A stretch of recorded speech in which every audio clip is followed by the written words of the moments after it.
नमस्कार श्रोते हो, दीपक रेगे कथाकथन चॅनलवर तुम्हा सगळ्यांचं मनापासून स्वागत. श्रोते हो, आज तुम्ही ऐकणार आहात भगवान वैद्य प्रखर यांची मूळ हिंदी कथा, जी अनुवादित केली आहे उज्ज्वला केळकर यांनी. पण तत्पूर्वी तुम्ही जर आत्ता चॅनलवर पहिल्यांदा आला असाल किंवा अजूनपर्यंत तुम्ही चॅनल सबस्क्राईब केलेलं नसेल तर विनंती करतो, कृपया चॅनल सबस्क्राईब करा. ऐकूया भगवान वैद्य प्रखर लिखित, उज्ज्वला केळकर अनुवादित मृत्यूपत्र.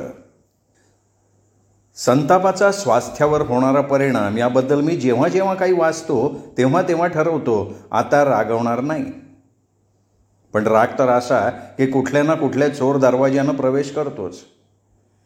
खरं म्हणजे असं होतं की जेव्हा तो आपला किल्ला काबीज करतो तेव्हाच तो आल्याचं आपल्या लक्षात येतं.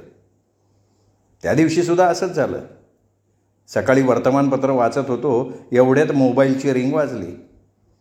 समोरचीनं विचारलं, आपण मला ओळखलं? आपण 2-4 वर्षातनं एखादा फोन करा आणि समोरच्याकडनं अपेक्षा करा की आपल्या मुखातून बाहेर पडलेल्या पहिल्या तुषाराबरोबर त्यांनी आपल्याला ओळखावं. हे जरा जास्त होतं नाही का?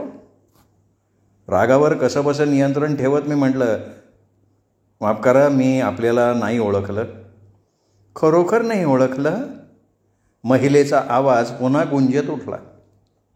मी आठवण्याचा प्रामाणिकपणे प्रयत्न केला, पण नाहीच आठवलं. आवाज खरोखरच अपरिचित होता आणि बेसूरसुद्धा. प्लीज आपण आपलं नाव सांगितलं तर मला आठवायला सोपं जाईल. दुसऱ्या बाजूला महिला नसती ना तर मी कदाचित फोन कट केला असता. मिस्टर नंदन, मी मिसेस सरपोतदार बोलतीये पुण्याहून. इतकं ऐकताच माझा राग कुठल्या कुठे पळून गेला आणि त्या जागी खूपशी फुलपाखरं खांद्यावर येऊन बसली. आपण कसे आहात? आपल्या आशीर्वादानं सगळं कुशल मंगल आहे. आपण कुठून बोलताय? सांगितलं की पुण्याहून. नाही, मी ऐकलं होतं की आपला पुण्यातला मुलगा अमेरिकेत गेला आहे, त्यामुळे वाटलं की कदाचित आपणही. हां, तो टेक्सासला गेला आहे, 3 वर्ष झाली, पण त्याचा परिवार पुण्यातच आहे. बरं, माझं आपल्याकडे एक काम आहे, पण ते काम आपण पुण्यात आलात तर शक्य होईल. एवढ्यात आपला पुण्याला यायचा काही प्रोग्रॅम आहे? पुण्याला मी येतो आहे, 1-2 दिवसात येतो आहे. मला वाटतं आपल्याला कुठून तरी याची कुणकुण लागलेली असणार, म्हणूनच आपण फोन केलेला असावा. नाही मिस्टर नंदन, हा योगायोग असावा. मला आपली गरज आहे आणि या दरम्यान आपण इथे येत आहे. काय मॅडम, अहो आपण आधी बोलवलं असतं तरी मी आलो असतो. आपल्या मुलाचा, परागचा फ्लॅट मी बघितलेलाच आहे. आत्तापर्यंत त्यांच्या मुलाचं नावसुद्धा मला आठवलं. मी माझ्या स्मरणशक्तीची पाठ थोपटली, बोलणं पुढे चालू ठेवलं. ज्येष्ठ नागरिक संघाच्या वार्षिक संमेलनात भाषण द्यायला मी आलो होतो. तेव्हा आलो होतो ना मी परागच्या घरी आपल्याला भेटायला. आपण आपल्या हाताने पुरणपोळी करून मला खिलवली होती. त्याचा स्वाद अजूनही माझ्या जिभेवर आहे. हां ठीक आहे, पण आता पत्ता बदलला आहे. आपल्यासाठी ही नवीन जागा असेल, शोधायला त्रास पडेल, म्हणून तुम्ही पुण्याला आलात की मला याच नंबरवर फोन करा. इथून कुणीतरी आपल्याला नेण्यासाठी येईल. हां, ते चांगलं होईल. पण मॅडम, एका गोष्टीबद्दल आपली माफी मागतो. आपला आवाज काहीसा वेगळा येतो आहे, म्हणून मी फोनवर आपल्याला ओळखलं नाही. वाटतंय घशात काहीतरी अडकलं आहे किंवा मग मी काहीतरी सबबी लढवू लागलो तेव्हा मला थांबवत त्या म्हणाल्या, हे बघा, जे काही असेल ते भेटल्यावर स्वतः बघा. आत्ता फोन ठेवते मी जरा घाईत आहे, पण या मात्र जरूर मी आपली वाट बघते आहे. आणि फोन कट झाला. याला तुम्ही संवाद म्हणा, निवेदन म्हणा किंवा निमंत्रण. प्रवासात एखादा जास्तीचा शर्ट सुटकेसमध्ये ठेवला जातो तसं हे माझ्याजवळ होतं. उपयोगात आलं तरी ठीक, नाही आलं तरी ठीक. 2 दिवसांचं पुण्यातलं काम एका दिवसात निपटलं. तसं झालं नसतं तर मिसेस सरपोतदारांना भेटणं कदाचित शक्य झालं नसतं. परतण्याची गाडी संध्याकाळची होती आणि पूर्ण दिवस हातात होता. सकाळी 9 वाजेपर्यंत चहा नाश्ता झाला. मोबाईलवर सेव्ह केलेला नंबर लावला, लगेच रिंग झाली. हॅलो, मी मिसेस राजी सरपोतदारांशी बोलू शकतो? फोनवर त्यांची सून असेल या कल्पनेनं मी त्यांच्या आडनावासोबत त्यांचं राजी हे नाव जोडलं होतं. मी त्यांना बोलवते, आपण 5 मिनिटांनंतर पुन्हा फोन करू शकाल? हो शुअर. थोड्या वेळानं फोन केला तर मिसेस सरपोतदारांनीच उचलला. मी त्यांना माझ्या हॉटेलचं नाव सांगितलं. तशा त्या म्हणाल्या, आमची गाडी काही गोष्टी आणण्यासाठी त्याच बाजूला येते आहे, आपण आपल्या खोलीत थांबा, ड्रायव्हर आपल्याला इथे घेऊन येईल. आवाज तसाच बदललेला, बिघडलेला, पण यावेळी ओळखायला त्रास झाला नाही.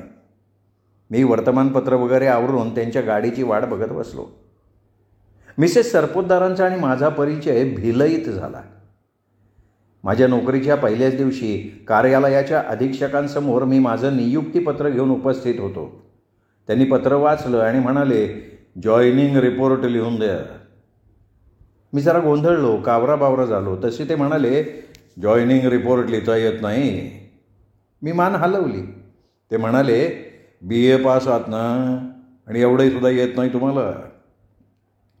BAच्या अभ्यासक्रमात जॉईनिंग रिपोर्ट लिहिण्याचा समावेश न केल्याबद्दल मी युनिव्हर्सिटीला नावं ठेवणार त्याचपूर्वी मिसेस सरपोतदारांनी खुणीने मला त्यांच्याकडे बोलवलं आणि समोर बसवून जॉईनिंग रिपोर्ट डिक्टेट केला. त्यानंतर 10 वर्ष मी त्या ऑफिसमध्ये होतो. मिसेस सरपोतदार माझे सुपरवायझर होत्या.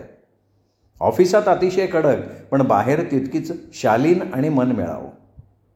मिस्टर सरपोतदार भिलई स्टील प्लॅन्टमध्ये कार्यरत होते. त्यांना 2 मुलं, अनुराग आणि पराग. दोघेही अभ्यासू, पहिल्या दुसऱ्या नंबरात असायचे. मिसेस सरपोतदार आपल्या मुलांचं कौतुक करण्याची एकही संधी सोडत नसत. 10 वर्षांच्या नोकरीनंतर माझी अकोल्याला बदली झाली आणि मिसेस सरपोतदारांशी असलेला संपर्क कमी झाला. त्यानंतर मिसेस सरपोतदारांची बदली नागपूरच्या विभागीय कार्यालयात झाली. माझं विभागीय कार्यालयसुद्धा नागपूरमध्येच होतं. एकदा एका विभागीय उद्बोधनासाठी नागपूरला जाणं झालं, तेव्हा मिसेस सरपोतदारांची भेट झाली. पदोन्नती झाल्यानंतर त्याने नागपूरला पोस्टिंग मागून घेतलं होतं. त्यांच्या मुलांचं शिक्षण पूर्ण झालं होतं आणि मुलांना पुण्या मुंबईत चांगल्या नोकऱ्या लागल्या होत्या. हे ऐकून मला अतिशय आनंद झाला. एक दुःखद समाचारही कळला.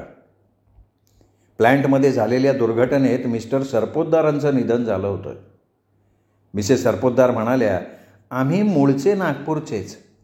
मिस्टरांची सर्व्हिस भिलईला असल्यानं मी सुद्धा भिलईला पोस्टिंग मागून घेतलं होतं. पण त्यांच्या स्वर्गवासानंतर माझं भिलईत मन रमेना. मुलांचा आता भिलईशी काही संबंध उरला नाही. आपल्या सर्व्हिसमुळे त्यांचं नागपूरलाही येणं होत नाही. मुलं सारखी मागं लागली आहेत, खूप झाली नोकरी, आता सोडून दे. पण मीच विचार करते आहे, अजून होत आहे तर करूया. इथे धरमपेठेत एक फ्लॅट घेतला आहे. यावेळी शक्य नसेल तर पुढच्या वेळी नक्की या. असं म्हणत मिसेस सरपोतदारांनी आपलं कार्यालयीन कार्ड माझ्या हातात दिलं. त्यावर त्यांचा पत्ता छापलेला होता. त्यानंतर काही महिन्यांनी माझी बदली कानपूरला झाली आणि मिसेस सरपोतदारांशी असलेला माझा संपर्क पुन्हा कित्येक वर्ष तुटला. त्यानंतर काही वर्षांनी अचानक त्यांची भेट पुन्हा एकदा नव्या दिल्लीकडून हैदराबादला जाणाऱ्या एक्सप्रेसमध्ये झाली. मी आग्र्याला चढलो. ज्या कुपेत माझं आरक्षण होतं त्याच्या शेजारच्याच कुपेमध्ये मिसेस सरपोतदार आपली 2 मुलं, 2 सुना, 1 नातू आणि 1 नात यांच्याबरोबर प्रवास करत होत्या. आपल्या परिवारातल्या सगळ्यांची ओळख करून देत त्या म्हणाल्या, मिस्टर नंदन, आपण माझ्या अनुराग आणि पराग या 2 मुलांना ओळखता, पण माझ्या मुली आपल्याला माहिती नाहीत. मुली शब्द ऐकून मी जरा चमकलो. ते त्यांच्या लक्षात आल्यापासून राहिलं नाही. अहो हो, सुनांना मी मुलीच म्हणते. ही निकिता म्हणजे मिसेस अनुराग आणि ही नताशा अर्थात मिसेस पराग. लोकांच्या दृष्टीनं भले त्या माझ्या सुना आहेत, पण माझ्या दृष्टीनं या दोघी माझ्या मुलीच आहेत, किंबहुना मुलींपेक्षा जास्त आहेत. कारण मुली परक्यांच्या होतात, पण या दोघी मात्र मला जीवनभर साथ देतील. आणि आजी आम्ही, अरे हो, तुमची ओळख करून द्यायची विसरली मी बरं का. माझा नातू मधू आणि ही नात मधुरा. असं म्हणत म्हणत मिसेस सरपोतदारांनी आपल्या डाव्या उजव्या बाजूला बसलेल्या नातवंडांच्या गळ्यात हात टाकले. त्यांना जवळ ओढलं आणि म्हणाल्या, खरं सांगायचं ना तर मधू माझं हृदय आहे आणि मधुरा हृदयाची धडधड आहे. या दोघांसाठी मी स्वेच्छानिवृत्ती घेतली. आता या दोघांनीही मला आपापसात वाटून घेतलं आहे. एखादा दिवस जरी मी पुण्यात जास्त राहिले तरी या मधूचे फोनवर फोन. मधुरासुद्धा असंच करते. एक दिवस मुंबईत जास्त राहिले तर मधुरा पुण्यात तुफान वाजवते. तुफान नाही आजी, सुनामी. आणि सगळा कुपे हास्यलहरींनी भरून जातो. नागपूर स्टेशनवर सरपोतदार परिवार उतरला आणि मी सुद्धा. त्यावेळी मला वाटलं की सुखसमाधानाच्या एखाद्या तळ्याकाठी मी लांबच लांब सुट्टी घालवून आलो आहे. विशेष खुशी या गोष्टीची होती की त्या तळ्यावर मिसेस सरपोतदारांचं पूर्ण आधिपत्य होतं. त्यांनी आपला क्षण आणि पै आपल्या मुलांच्या उज्ज्वल भविष्यासाठी तत्परतेनं वेचली होती. पतिनिधनानंतर ते आपल्या मुलांसाठी आई आणि वडील दोन्हीही झालेल्या होत्या.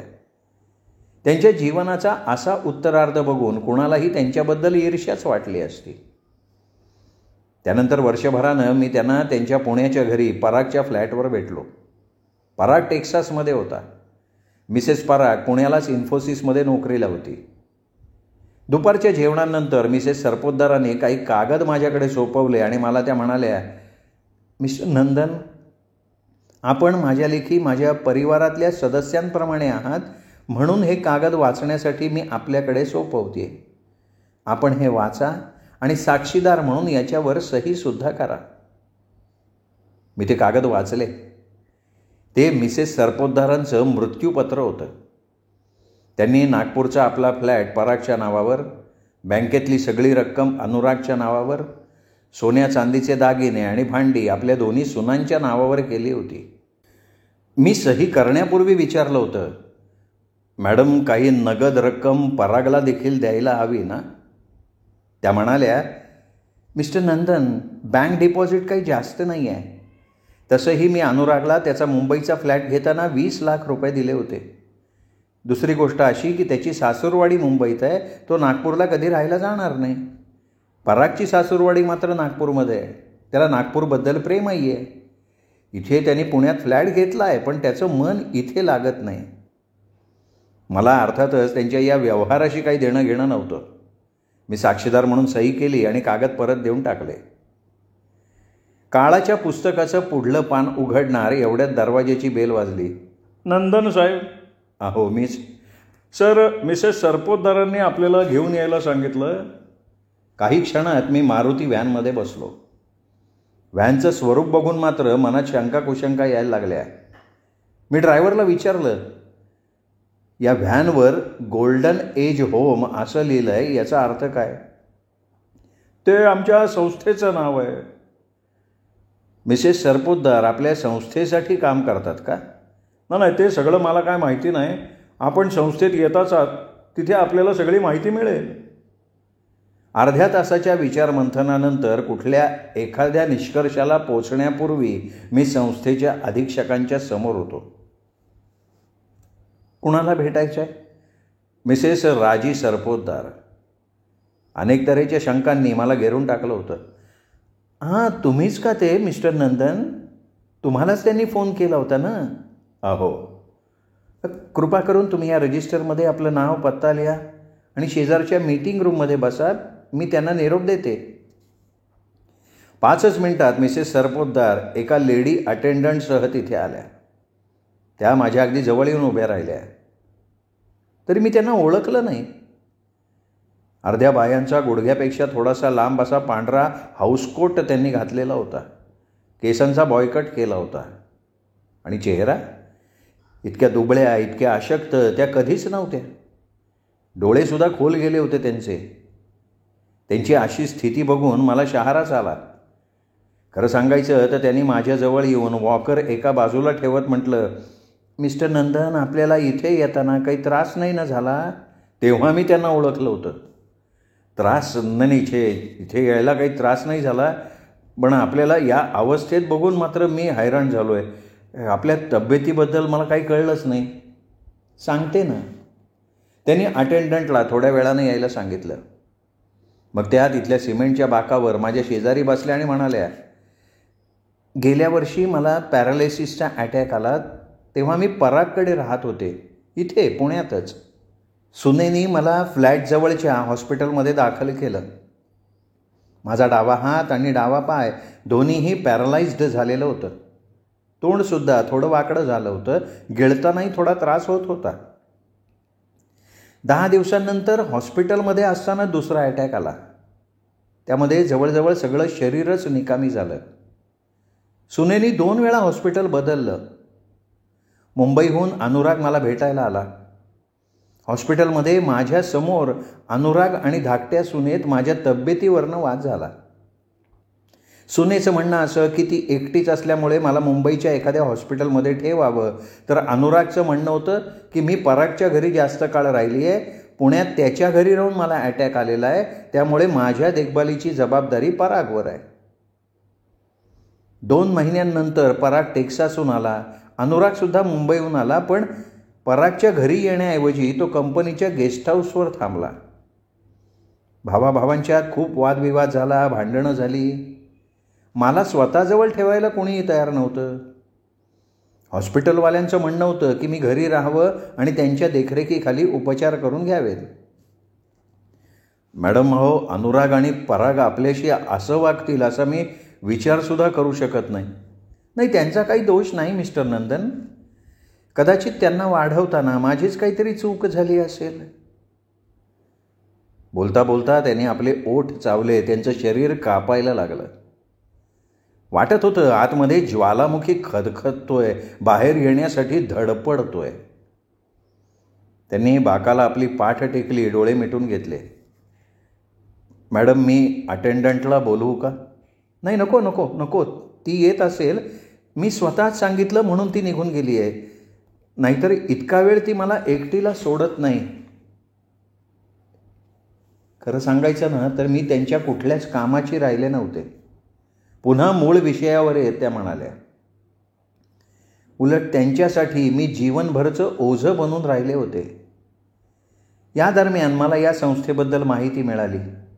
हा वृद्धाश्रमसुद्धा आहे आणि हॉस्पिटल देखील. इथे प्रत्येक गोष्टीसाठी पैसे द्यायला लागतात, पण देखभाल खूप चांगल्या तऱ्हेनं केली जाते. एवढ्यात एक व्यक्ती चहाचा थर्मास आणि कब्बशी घेऊन आली. मी नको म्हटलं तशा मिसेस सरपोतदार म्हणाल्या, मी अटेंडंटला थोड्या वेळानं चहा पाठव असं सांगून ठेवलं होतं, घ्या तुम्ही, आपल्याबरोबर मी सुद्धा घेईन.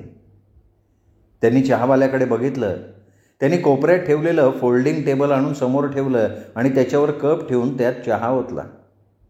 मी कप उचलला. अटेंडंटनं त्यांचा चहा बशीत ओतला आणि टेबल त्यांच्या आणखीन जवळ सरकवलं.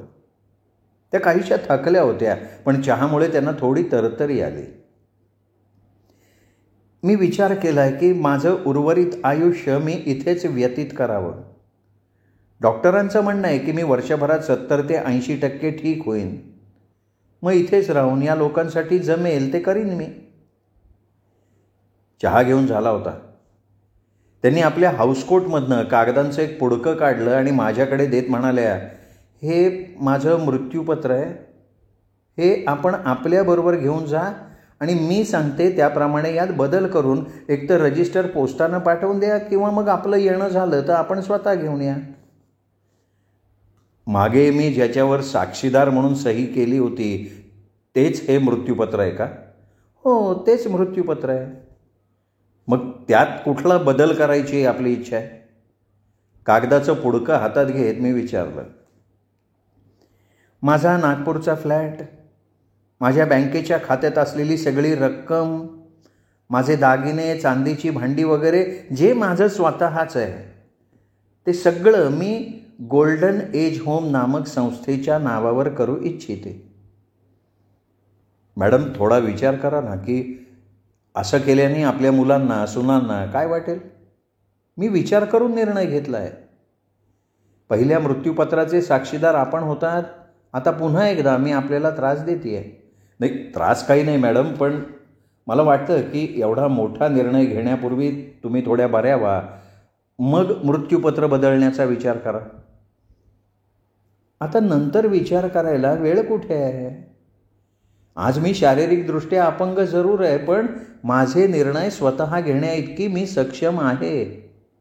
उद्या काय होईल हे कोणाला सांगता येईल का?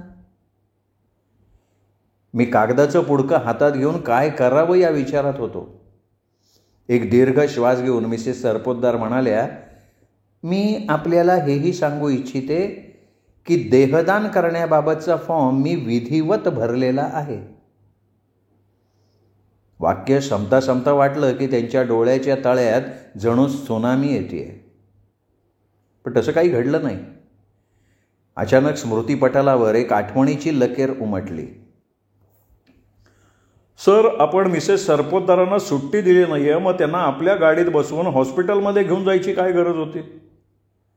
अरे बाबा, त्यांच्या मुलाला भेटायला मी हॉस्पिटलमध्ये घेऊन गेलो नसतो तर ऑफिसमध्ये महापूर आला असता. दिसत नाही का किती मोठमोठ्यानं मिसेस सरपोतदार रडत आहेत. दुपारी मिस्टर सरपोतदारांचा फोन आला होता की परागचा ताप वाढलाय आणि ते त्याला घेऊन हॉस्पिटलमध्ये जात आहेत. ऑफिसमध्ये ॲन्युअल क्लोजिंग चालू झालं होतं. एक बंगाली साहेब ब्रँच मॅनेजर होते. मिसेस सरपोतदारांनी त्यांच्याकडे अर्ध्या दिवसाची रजा मागितली होती, ती त्याने नामंजूर केली. त्यानंतर खरोखर मिसेस सरपोतदार इतक्या रडल्या होत्या की आमच्या एका सहकार्यानं थट्टेनं म्हटलं होतं, अरे यार नंदन, मॅडमना म्हणावं आता पुरे करा, नाही तर संध्याकाळी ऑफिसमधनं बाहेर पडण्यासाठी नाव मागवावी लागेल. आत्ता अश्रू नाही आले, पण डोळे पाणावलेले होते. त्यांनी हाऊसकोटच्या खिशात हात घालून रुमाल काढण्याचा प्रयत्न केला, पण तो कधीतरी फरशीवर पडला होता. मी तो उचलला, त्यांच्या हातात दिला. त्या म्हणाल्या, मिस्टर नंदन, आयुष्य देखील या रुमालासारखं आहे. हातातून कधी सुटून जातं कळतच नाही. आपण या भ्रमात राहतो की अजूनही ते आपल्या मुठीतच आहे. माझं जे काही आहे ते मी काटकसर करून जमवलं आहे, पण माझ्या मुलांसाठी ते सागरात चुळकाभर पाण्यासारखं असणार आहे. इथे मात्र ते गरजवंतांच्या उपयोगी पडेल आणि त्याचं सार्थक होईल. मी या ट्रस्टचं पूर्ण नाव, रजिस्ट्रेशन नंबर, पत्ता वगैरे सगळ्या गोष्टी पेन्सिलनं पहिल्या पानावर लिहिलेल्या आहेत. आपण त्या बघून घ्या. मी किंग कर्तव्यमूढ झालो होतो. मिसेस सरपोतदार, आपल्या औषधाची वेळ झाली आहे, अटेंडंट येऊन म्हणाली. मिसेस सरपोतदारांनी एक याचनामय दृष्टी माझ्याकडे टाकली आणि शक्तिहीन हातांनी त्या आपला वॉकर सांभाळायला लागल्या. श्रोते हो, ही होती भगवान वैद्य प्रखर यांची कथा, जी अनुवादित केली होती उज्ज्वला केळकर यांनी, आणि कथेचं नाव होतं मृत्यूपत्र. ही कथा तुम्हाला नक्की आवडली असेल. कथेचा व्हिडिओ लाईक करा. कथा कशी वाटली हे सांगण्यासाठी कमेंट जरूर करा. आणि हां, ही कथा सर्वदूर पोहोचण्यासाठी आपल्या मित्रपरिवारात, नातेवाईकात, सोशल मीडियावर शेअर करायला काहीच हरकत नाही. पुन्हा भेटूयात अशाच उत्तम कथेसह. तोपर्यंत नमस्कार मित्रो.